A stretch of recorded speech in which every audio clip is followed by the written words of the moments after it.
ու ամեն ինչ սկսել մի փոքր սենյակից, սա շատ իրական պատմություն է, սա շատ կյանքի, որովհետև ինչքան էլ այո, ես տարիների փորձ ունեցող երգչուհի եմ, ես աշխատող արտիստ եմ, բայց երգչուհի արտիստ լինելը եւ դասավանդելը դրանք երկու տարբեր աշխարհներ են։ Բոլորովին տարբեր իրարից։ Դու կարող ես լինել հրաշալի երգչուհի, բայց որպես մանկավարժ չհաջողել։ Եվ հակառակը, դու կարող ես լինել հրաշալի մանկավարժ, բայց լինել թույլ միջակ երգչուհի։ Այստեղ ամբողջ իմաստը էր, որ ես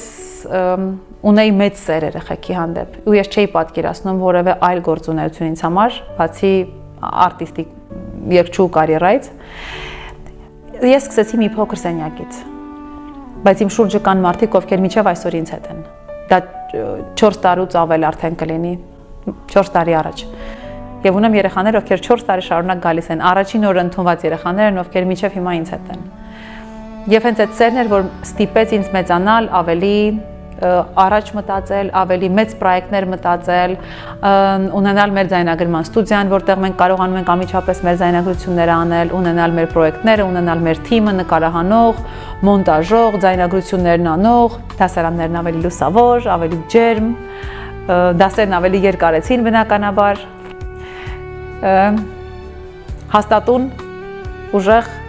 եւ հստակ որոշված քայլերով մենք շարժվում ենք առաջ։